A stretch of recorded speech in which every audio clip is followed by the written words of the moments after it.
শিশু সন্তানের কানে আজান দেওয়া, কি দেওয়া? আজান দেওয়া। ডান কানে আজান দেওয়া, বাম কানে ইকামত দেওয়া। আমরা অনেক সময় হসপিটাল নিয়ে যাই, কোথায়? হসপিটালে নিয়ে যাই। আমাদের অধিকাংশ এখন সিজার হয়। কি হয়? সিজার হয়। কারণ ভরসা এখন আল্লাহর প্রতি নাই। সমস্যা দেখলে দৌড় দিয়া সিজারে চলে যায়। যাই হোক, সিজারের ডাক্তারগুলো তেমন তারা ইসলামী মাইন্ডেন না বর্তমানে। বলেন মাইন্ডেন? ইসলামী মাইন্ডেন না। সন্তানের কানে আজান দেওয়া, ডান কানে আজান দেওয়া, বাম কাজে ইকামাত দেওয়া, এটা কয়জন বাবা মা জানে বলেন? আর ডাক্তাররাই কি জানে বলেন?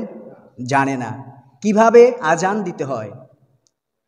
প্রত্যেকটা শিশু সন্তানের কানে সর্বপ্রথম তাওহীদের বাণী পৌঁছায়া দেওয়া, যাতে করে তার কাছে শয়তান না আসতে পারে। কি না আসতে পারে? শয়তান না আসতে পারে। শয়তান থেকে দূরে রাখার জন্য তার কানে সর্বপ্রথম কি দেওয়া? আল্লাহর একাত্মবাদ, রাসূলের বাণীকে তার কানের ভিতরে পৌঁছে দেওয়া। যে কানের ভিতরে আজান এবং ইকামাত হবে, ওই কান দ্বারা কোনোদিন অশ্লীল কোনো জিনিস শুনতে পারে না।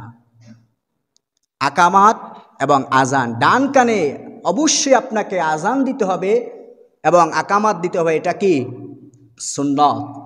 আজানের ভিতরে যে প্রত্যেকটা শব্দ ঠিক আছে, শুধুমাত্র হাইয়া আলাস সালা, হাইয়া আলাল ফালা বাদ দিয়া প্রত্যেকটা শব্দকে বাচ্চাদের ডান কানে শুনিয়ে দেওয়ার সাথে সাথে এবং বাম কানে ইকামাত দেওয়া।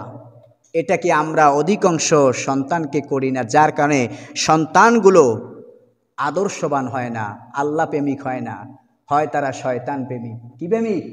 শয়তান প্রেমিক হয়। এই জন্য সন্তানের কাছে ৫ম নাম্বার পিতামাতার প্রতি যে সন্তানের হক, সেটা হলো ভূমিষ্ঠ হওয়ার সাথে সাথে তার কানের ভিতরে আজান পৌঁছে দিবেন। কি পৌঁছে দিবেন? আজান এবং আকামাত।